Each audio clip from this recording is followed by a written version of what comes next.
Welcome back to Beagle Eye Vision's Internet! I'm so excited. This is going to be an epic episode. So I can't talk. I can't do much on the intro because this episode is running at 2 hours and 50 minutes long. It's episode number 43, The State of Thrall, with Mark Passio. This is the very first episode featuring Mark Passio. Mark Passio is an absolute legend. If you don't know who Mark Passio is, I think there's something wrong with you if you don't know who Mark Passio is. I'm only half joking. Alright, gotta get started here. Gonna grind, gonna head to Far Harbor. But I saw there was a location I haven't discovered yet. But anyways, we gotta go. Thank you for choosing Beagle Eye Visions. Let's get some knowledge from the legend himself.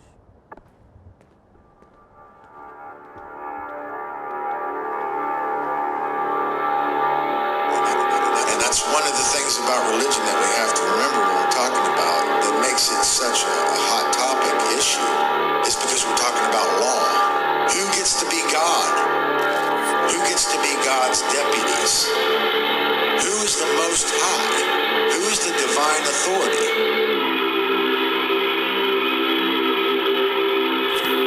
It's all about the claim to the Most High. The only way that somebody can be higher than us is if we give away our power. Because there's nobody, we're all equal. But we're not equal in our knowledge, so ultimately I think it does have to be a hierarchy, but it has to be a cooperative hierarchy like a bee colony. It's about what our value system is, what we care about. Good to go.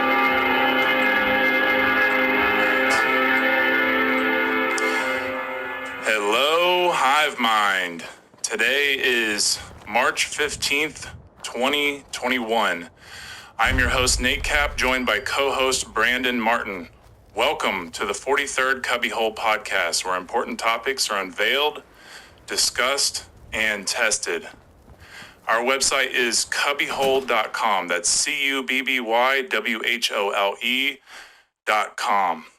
As of now, this show comes out every Friday at 12 p.m. Pacific time. And please make sure to start at podcast number 1 if this is your first time hearing this show. Hey, Brandon. Howdy, Nate. How you doing? I'm doing good. How about yourself? Doing good, man.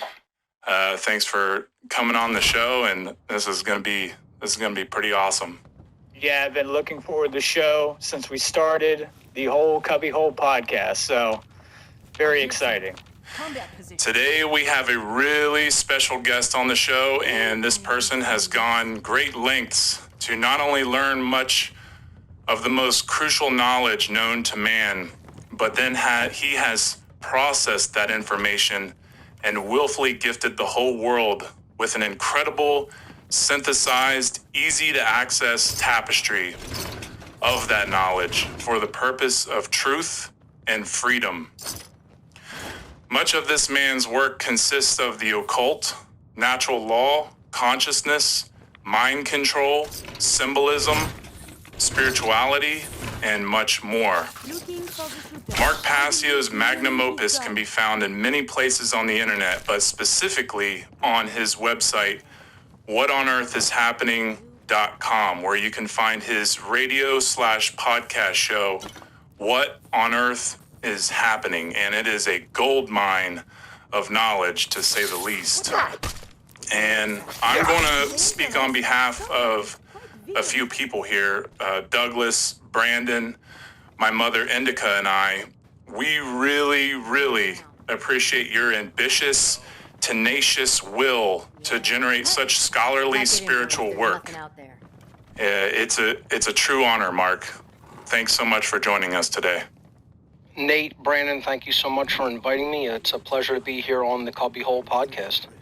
Awesome, man. This is gonna be a really, really awesome show. So the topics for today are chaos, sorcery, and especially the season of sacrifice. And not only the timing of this show is so spot on, but I couldn't think of anyone more versed on these topics than Mark. So it's going to be a really extraordinary show. And I know I've already said this, but I recommend that anyone listening to this show for the first time should start at podcast number 1. All right, Mark. Brandon and I would like to start out with the question, what is the season of sacrifice? Well, that's a great question, and a lot of people who may not be too familiar with the world of the occult, especially the world of dark occultism, may have no prerequisite background knowledge when it comes to this type of a topic. What is referred to in dark occultism as the season of sacrifice is a 40-day time period. It's an approximate 40-day time period, starting at the beginning of the season of spring and ending at mid-spring on May 1st. So there is some small amount of debate about when the season of sacrifice actually begins, and I've tried to clarify that by saying that in earnest it begins on the spring equinox, and that usually floats between around March 20th to 22nd. But there's usually a countdown. If we take March 22nd as the spring equinox, 3/22, and we have a countdown, there's a 3-day countdown to when this season of sacrifice actually begins. So I say that the actual first day of the season of sacrifice is March 19th. Now, March 19th is a hugely special day in the world of the occult, especially dark occultism, Satanism, etc. Many people will also recognize, March 19th. March 19th. It's a day when essentially Satanists appoint people in their organizations. Okay, this is the day that I was appointed as a priest in the Church of Satan, when appointments were made, and this is the day that they would do this every single year. It's sort of it's like a reference to like resurrection, but it's like resurrection into their class, into their priest class. There's a 3-day period of death and resurrection biblically in the New Testament, right? So after Good Friday, there's a 3-day period, then Easter Sunday is 3 days later, signifying the resurrection of Christ. They have it in the opposite sense of the resurrection of what they would call the black sun, the dark sun, okay? So March 19th, the sun is actually still just below the equatorial point, and it's just getting ready to break from the southern hemisphere into the northern hemisphere. So they have this 3-day countdown when the sun is finally fully, completely past the equatorial 0 point, as it's coming back up northward because of the, Earth's tilt with respect to the axis of rotation that it goes around the sun. If we understand that, astrotheologically, that we're looking at really the point that the sun emerges from its tomb, okay?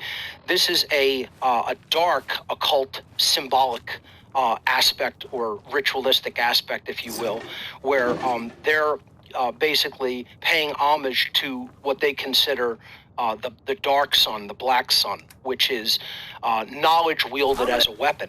Okay, so they take this 3-day period as a preparatory, period coming into the beginning of spring, and then a 40-day period until the midpoint of spring, ending at May 1st. May 1st, another significant occult holiday, Sabbath, special day on the occult calendar, being Beltane, or as it's called in Satanism, Walpurgisnacht, Saint Walpurgis's night.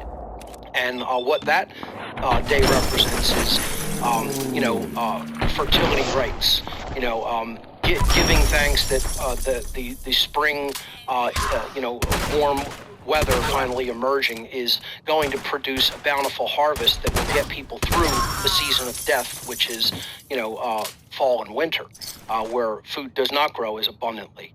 So, the beginning to midpoint of spring is seen as the point where sacrifices should be made to the sun and the earth.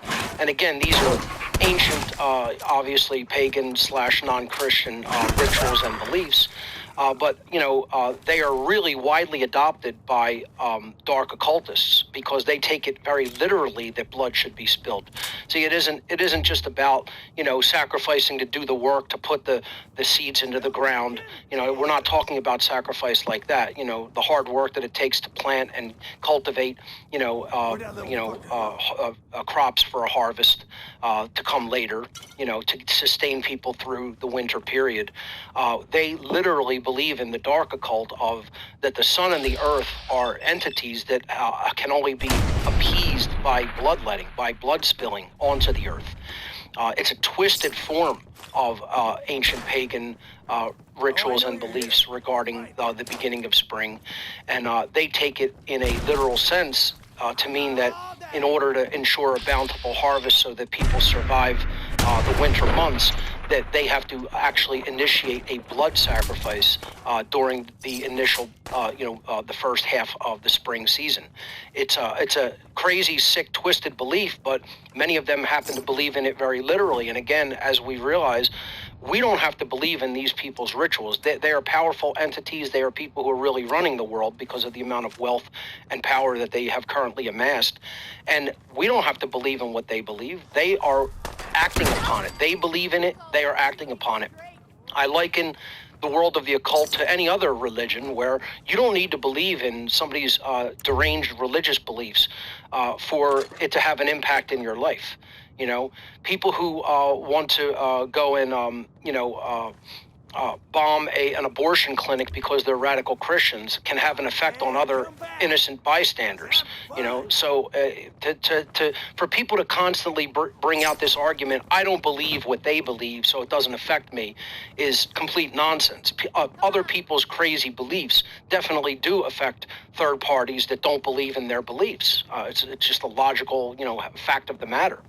So the season of sacrifice is a 40-day period starting at March 19th and proceeding to May 1st, where dark occultists and Satanists and dark Luciferians, people who have twisted occult belief systems throughout the ages for their benefit, for their goals and aims, actually conduct human blood sacrifice rituals during that 40-day time period, and often on a grand public stage. This is not just done privately. This is done publicly on the grand world stage to inject not only their dark, negative, energetic, energy into the world, the dark aspect of energy that they want to pump into the etheric plane and the etheric field of the world. But they are doing this to pump fear into the population, to make the population insanely afraid of, what might happen, what might occur. So these are what I referred to as acts of chaos sorcery. Again, that was one of the topics that was brought up earlier. This is what I refer to these acts that they perform during this season of sacrifice time period as acts of chaos sorcery. They are following what is known as traditionally the Hegelian dialectic. It's a synthesis meets antithesis to produce a synthesis. So it's problem, reaction, solution, as it has been called by other researchers, namely David Icke, to create an outcome that they want. They're creating a massive problem in the form of some life-taking event, some event that takes mass life, that is organized, that is staged, that is completely orchestrated in advance, well in advance, and then they carry out that event to spill blood onto the earth for the season of sacrifice. And then what this does is this creates an outcry in the human community to say, look at the tragedy that has happened, something has to be done about this. And human beings then often, or almost always, say government should do something about this. And that's the very people who are in, the very people who are in control of government are these dark occultists that I'm referring to. So they're all too happy to oblige and then to institute their pre-planned solution after they get the fearful reaction that they want. That's how chaos sorcery in the world works. And often, not all the time, but often these events happen during this 40-day time period called the occult the dark occult season of sacrifice. Wow, that's a lot to take in right there. I have many questions. Okay, I want to talk about, this past event, but the first thing I want to really ask is what, you have a dark background that, maybe the listeners of this show aren't familiar with. What is it that drives someone to become a person that wants to, do these sacrifices? Is that something you can answer? Is that something you know? This is bullshit. I would say it's probably, a very ancient part of their familial lineage. What drives anybody to get up, believe in, whatever beliefs that organized religious institutions put forward, and then go to religious ceremonies on their day of worship every week. We could ask the same question of that. Why does a Muslim get up and go to mosque weekly? Why does a Jew get up and go to synagogue? Why does a Christian get up and go to church? It's because they've been inculcated and indoctrinated with the religious beliefs of that particular cultural influence religiously. These have come down to them in a familial capacity through their lineage, through their parental lineage for hundreds or thousands of years, and they carry them out because that tradition has just been passed down. It's the same thing with Satanism, with dark occultism. This is an ancient religion. As a matter of fact, the only name that they refer to it as themselves is the old religion. They don't call their belief system Satanism. They don't call it Luciferianism. They refer to it simply as the old religion, if they refer to it at all. Bingo. I've said many times that this is a cult without a name. They don't have a name for their belief system, really. It's not, called one thing. Like, it's not like an organization, it's a worldwide network. It's a worldwide network that does have somewhat of a structure and a hierarchy to it. But it is not one simplified organization to which they refer to. Some people refer to it as the establishment, like Carroll Quigley called it the Anglo-American establishment. He also referred to it as the Society of the Elect. But in his books, he made very certain to tell people that that is not what they refer to it as. These are just names that he gave it because since the organization, since the network that they operate out of does not actually have an official name, he had to give it a name himself just to refer to it throughout his book. So he called it the Society of the Elect. Some people refer to it as the Illuminati. I personally don't like that name because it means illuminated, and these people aren't illuminated or enlightened. They're sick. They're sick psychopaths, So why refer to them as the illuminated? And they're not the illuminated of anything, They're very, very dark. They're very completely, the light has not reached them. They don't have the light.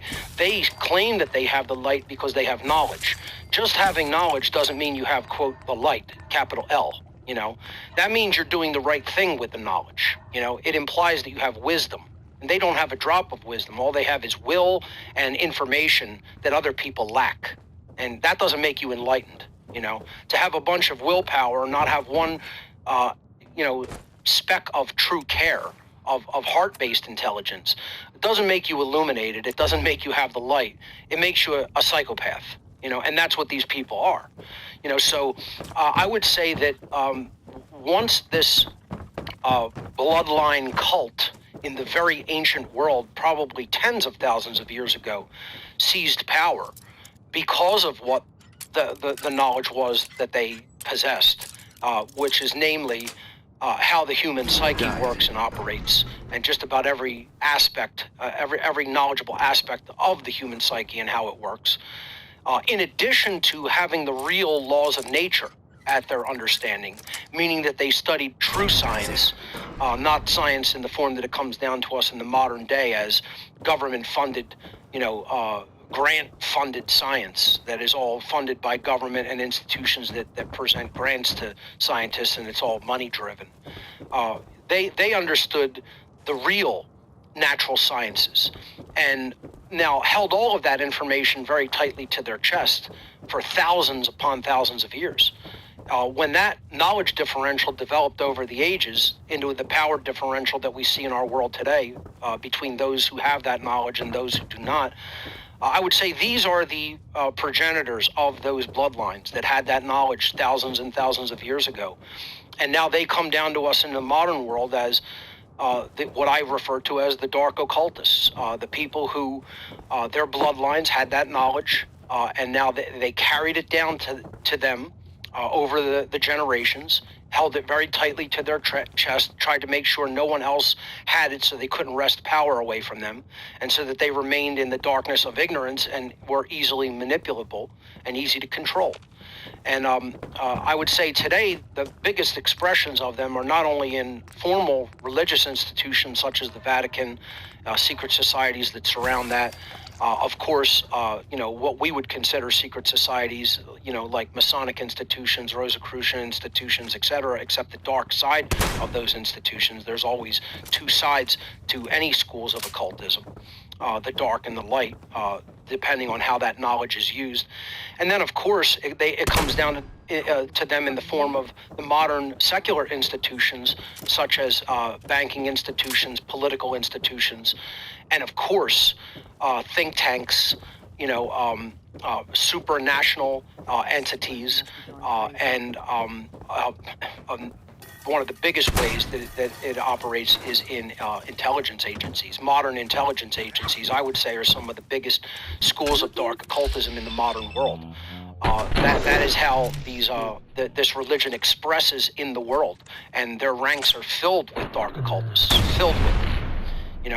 So that is the form that it comes down to us in the modern world. But to go back to your original question of why did they think like this? Well, when people are drunk with power because they're the ones who have had knowledge about how just about anything of any importance works, over time, that's going to lead them, because they're not enlightened and they're not based in heart-based intelligence, and their family bloodlines were obsessed with keeping the power that they had developed.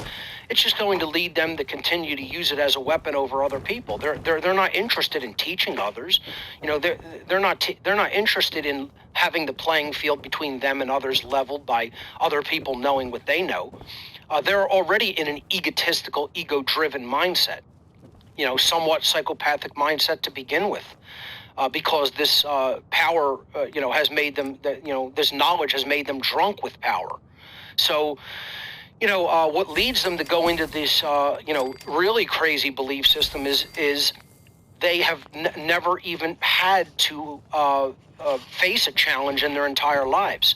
They've always had all the knowledge they could ever need. They've always had all the resources that they could ever need. And they're, quite frankly, bored with the result.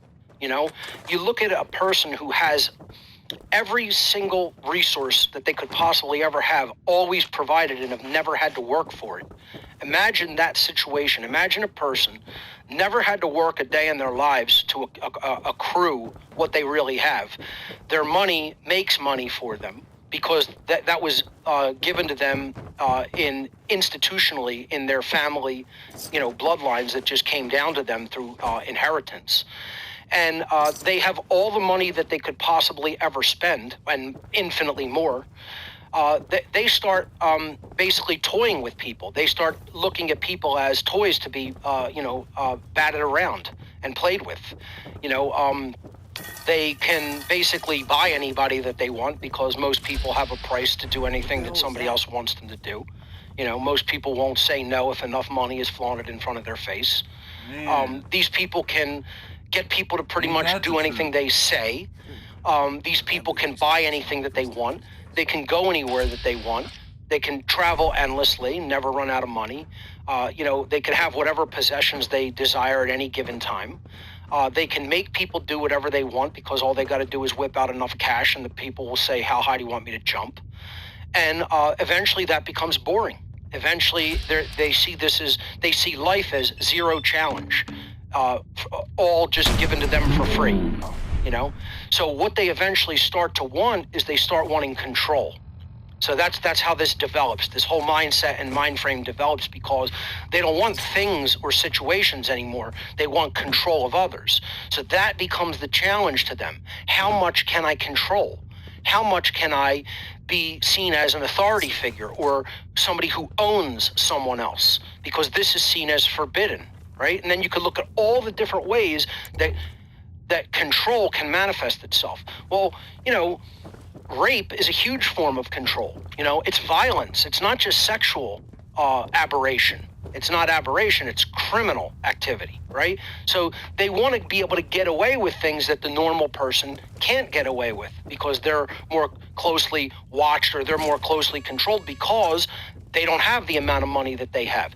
They have the amount of money to pay off entire police forces to say an event never occurred. And every single one of those cops will do it because they don't have real conscience, you know? You whip out enough money to an entire police force and they'll be like, what crime? I don't even know what you're talking about. What happened? You know, 100% of them as well.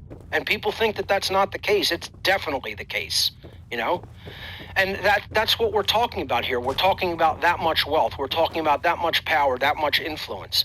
You know, people say, oh, somebody like the Queen of England doesn't have that much real worldly political power. If you're sitting on a $20 trillion resource, $20 trillion of resources, at least minimum, a low ball estimate. No, that doesn't give you any power over others. You don't have any power in the world with $20 trillion of wealth. No, you can't do anything with that. I mean, you can barely, buy a pack of gum with that kind of wealth, you know? Let alone influence other people, let alone buy whole institutions, let alone buy whole police forces. Yeah. People are just so naive. It's partly because they've never even imagined themselves in such a situation, right? Part of the reason people can't even imagine how bad the world is in the modern day is because they really don't have that psychopath inside of them. And I've talked about this in other interviews. Unless someone has the dark side within them, they don't really have the light side within them. And I know that's a very controversial statement to make, and there's a lot of people who would insist that it's the exact other way, that you never need that dark side, that you should never even look at that dark side, and that you only need to look at the light, and nothing could be further from the truth. If you don't actually have that dark side within you, you can't recognize it and understand when it's present in others. And therefore, you can't really understand the world because people who have that dark side fully expressed in them as a complete psychopathic entity are running the world. And that's why people in the New Age movement don't understand how the world is run. They have no clue about what the real world is like. No clue. No clue about how this world is really run. Nothing works the way they think it works, and they're all sitting in a shell, hiding, it's the see no evil, hear no evil, speak no evil, They just have their hands over their eyes, ears, and mouth. And they think they're enlightened. They think they're getting spiritual enlightenment. And nothing could be further from the truth, because if you don't understand how the dark side works, you don't understand how the light side works. That's just exactly how it is. So, you put yourself in the position of these people. They've had all the wealth in the world, never had to work for it a day in their lives, are bored with being able to have any possession, go anywhere they want, have any amount of wealth that they want, have sex with whoever they want because they could either attract them or pay them off, buy off anybody they want, pretty much. Then it becomes, now I want to do whatever crimes I want. Now I want to control other people, and I want to become a criminal that can get away with it just because of the amount of wealth I have. That's where it distorts, and that's what it turns into over long periods of time, of not being challenged. When human beings don't have any challenges in their lives, they start to often, unless they're already truly a moral person because of what they have learned, they often go into a state of complete moral decay. And that's what has happened with these ancient bloodlines that come down to us in the form of the dark, occultists and secret societies of today. They basically had no challenges in the past, and their ancestors had no challenges because this is a generational passing down of wealth and power.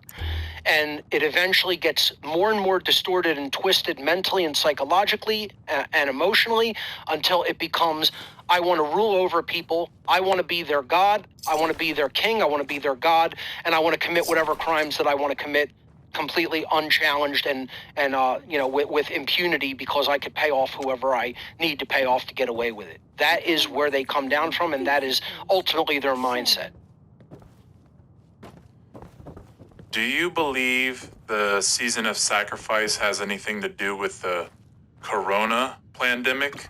Well, I think they definitely they brought it out early on, just before the official beginning, about a week before, and I think all the death that occurred with the ventilators that they did last year, putting people that didn't need to be on ventilators to kill them, was part of the season of sacrifice. That whole plan was part of it, because that's when you saw the most massive death take place during the original coronavirus alleged outbreak. If we get into it, that it's not even really what they're saying that it is, and it's it's generally a fabrication to create more fear. I'm not saying that people don't get ill from what we would consider diseases, but I consider that it's toxicity that they have taken in, as opposed to contagion, as the germ theory postulates. But setting that aside for a moment, if you just look at the death count, the major death that occurred during the last year was during the season of sacrifice. It's totally incontrovertible that is the case. You look at where the major death spike happened, and it was last year, right around April, which is when they love to do this type of stuff. April is their big month. Sometimes they get it going early in the season.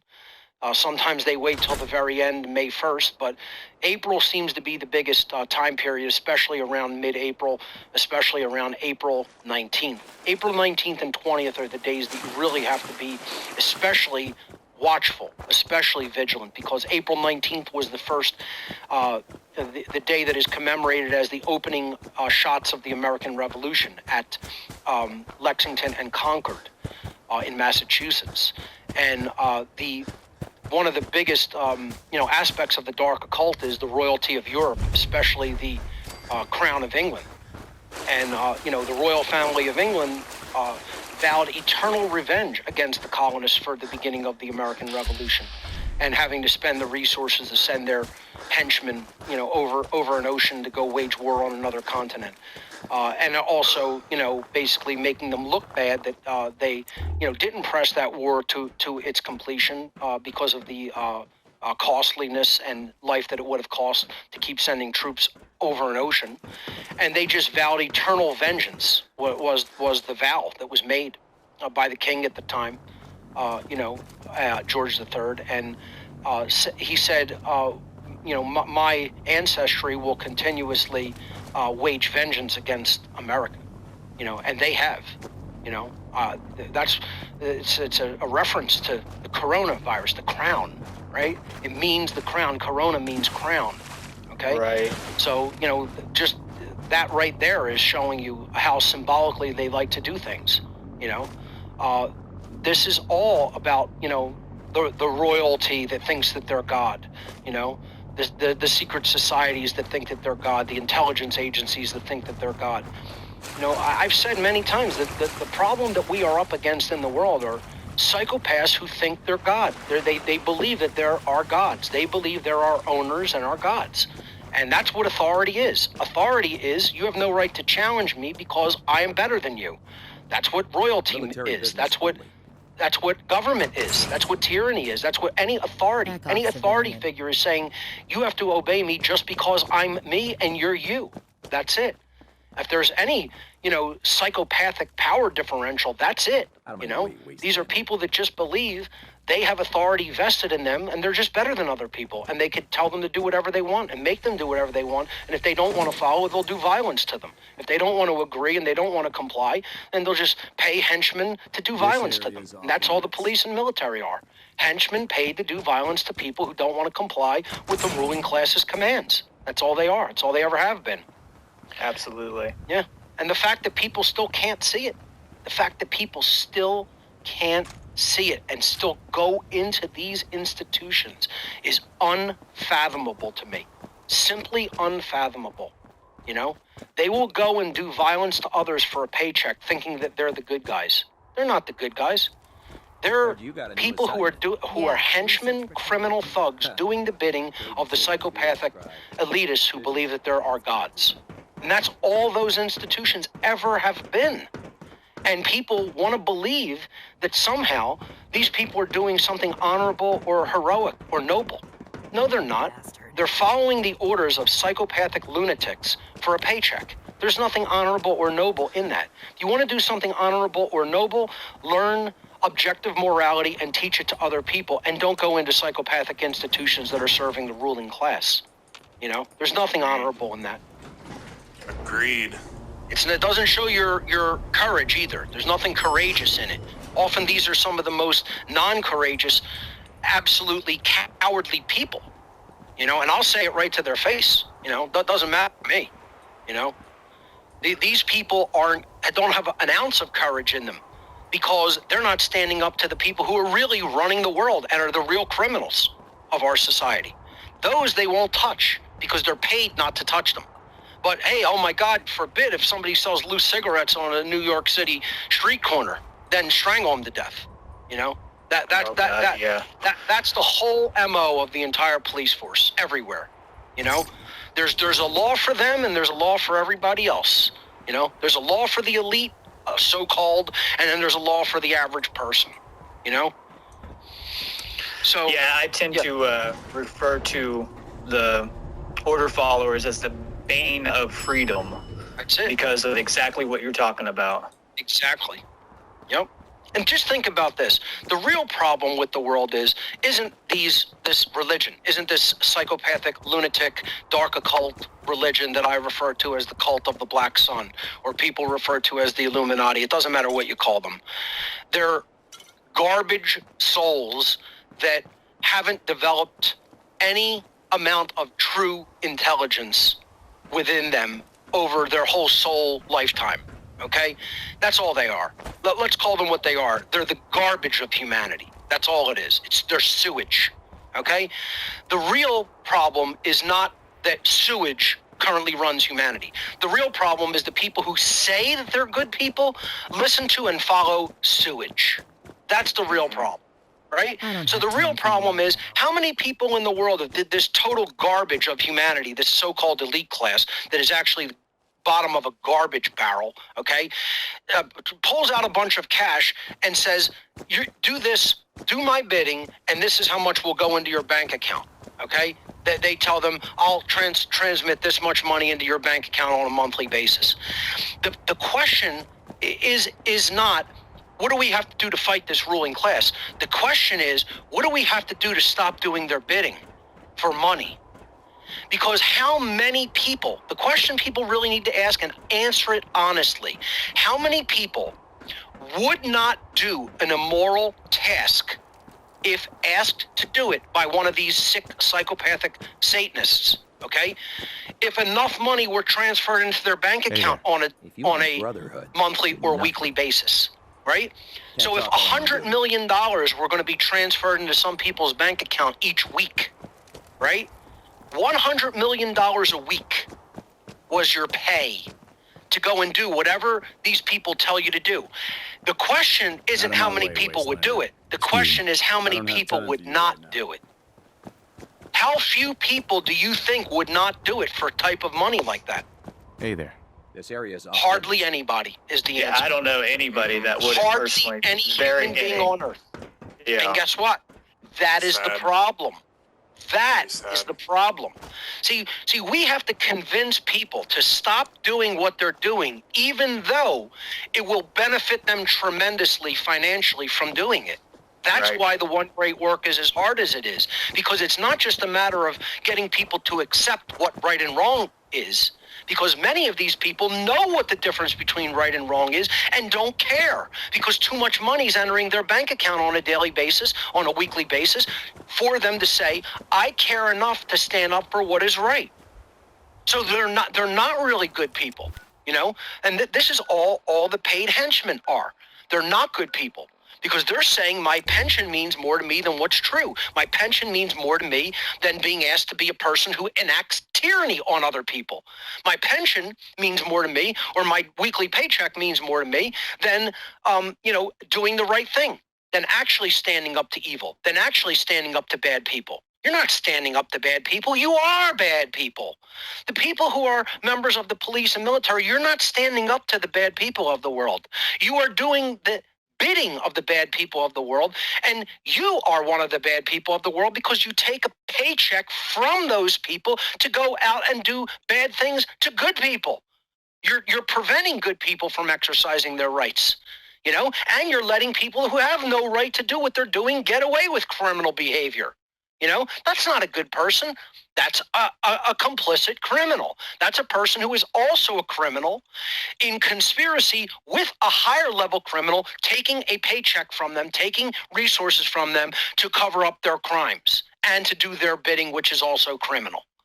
And the fact that people do not know this in the year 2021 is so deplorable and sickening to my stomach that it shows how naive and totally ignorant and dumb the vast majority of humanity is.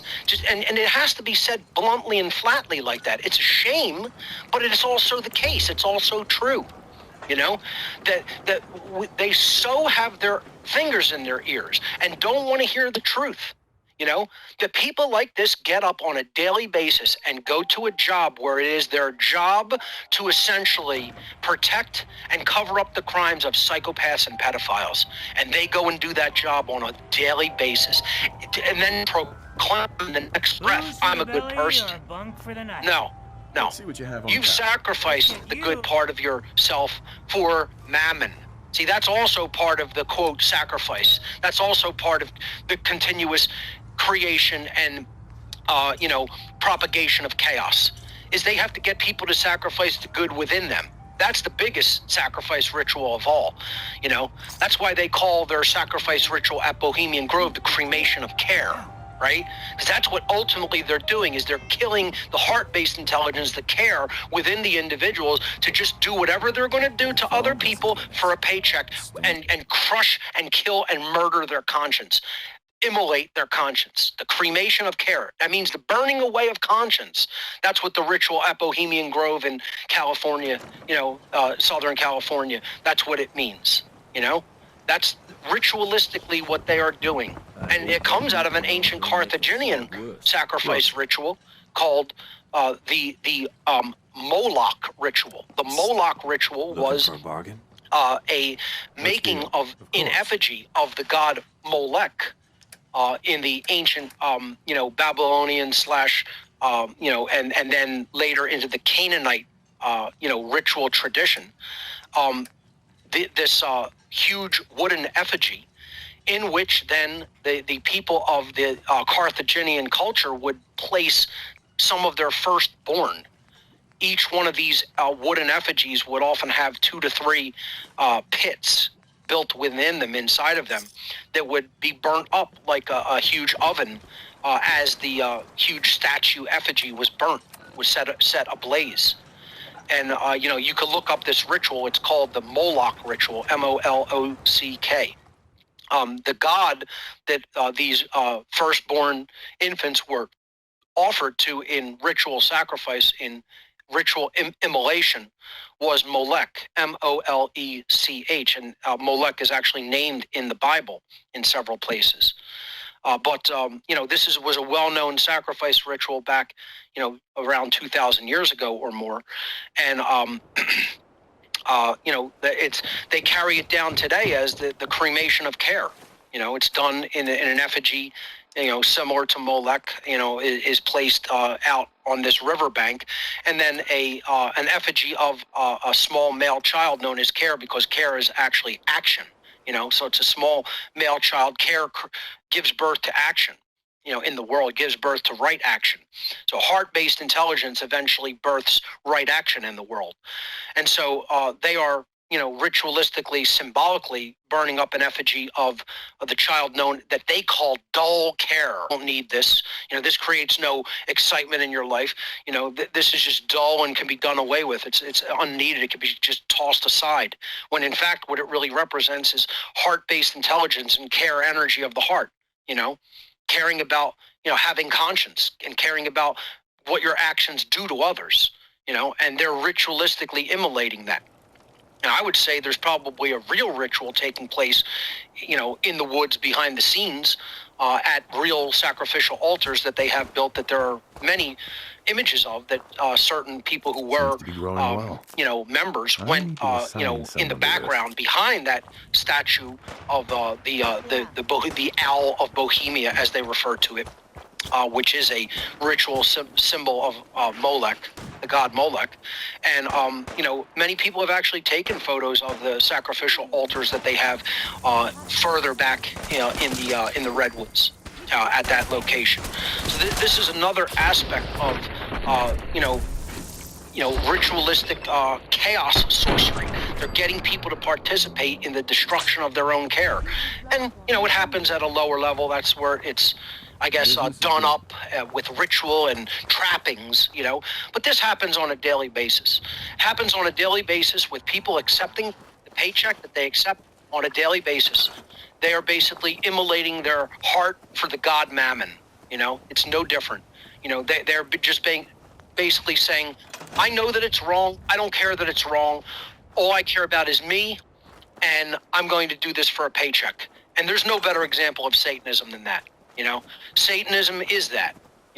Satanism is, I don't care about anybody but me, as long as I'm taken care of. Screw what happens to anybody else. I don't care. That's Satanism.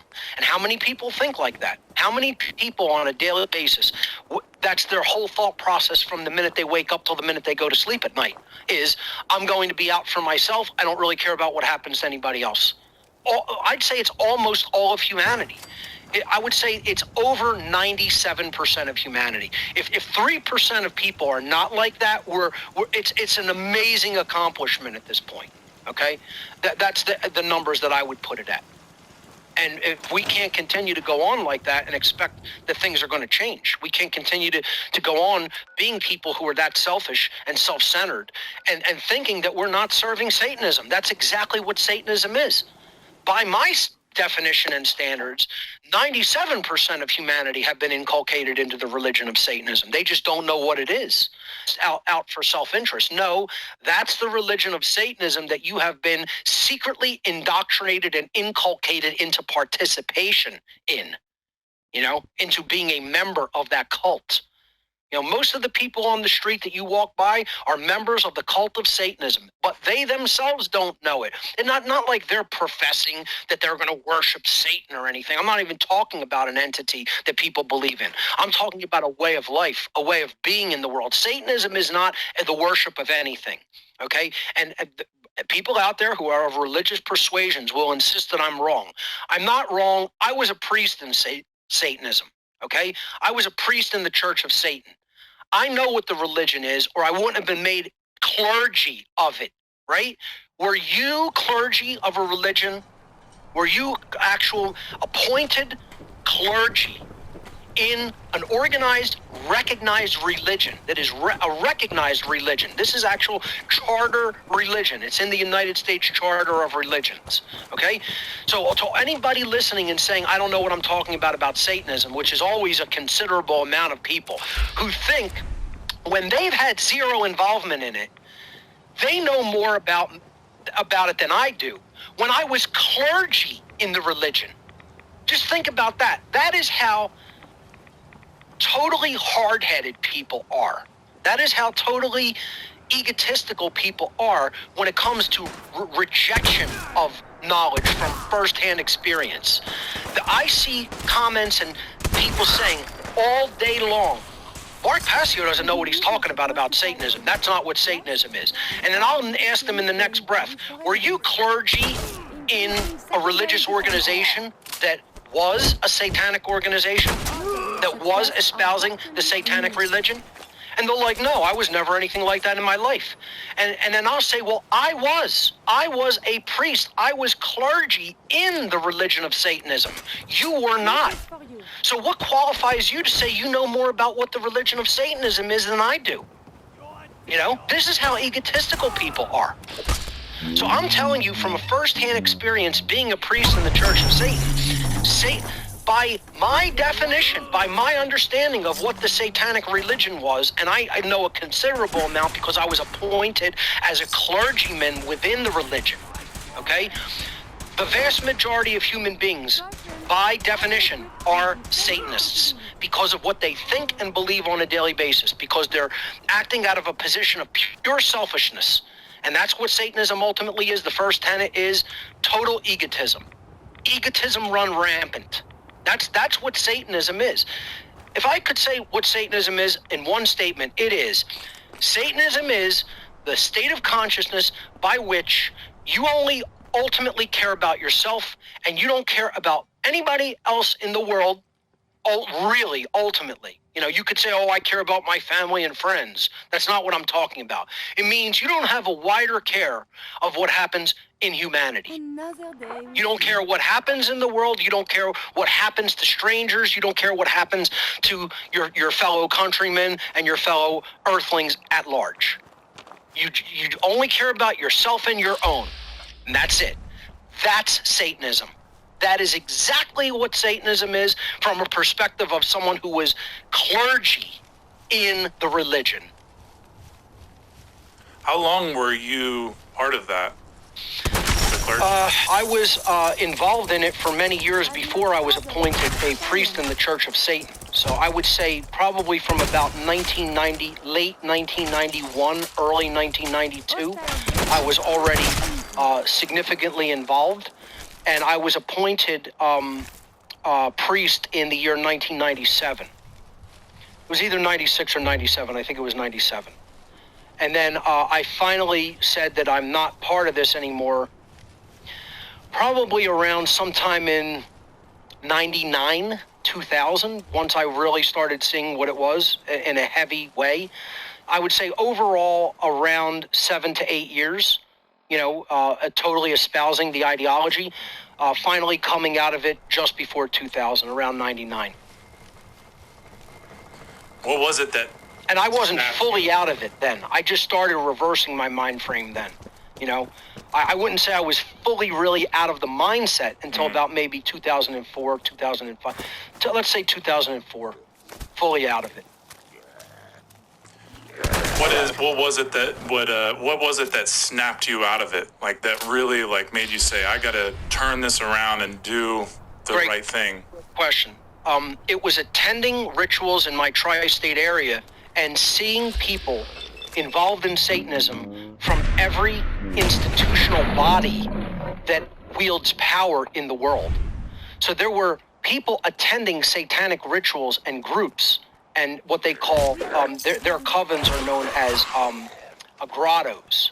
The word is grotto, G-R-O-T-T-O.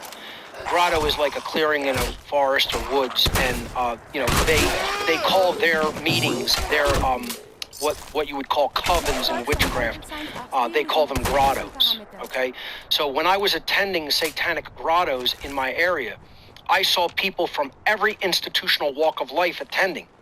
Namely, people in positions of power and influence in organizations like military, law enforcement, judges, bankers, teachers, principals of schools, doctors, administrators of hospitals.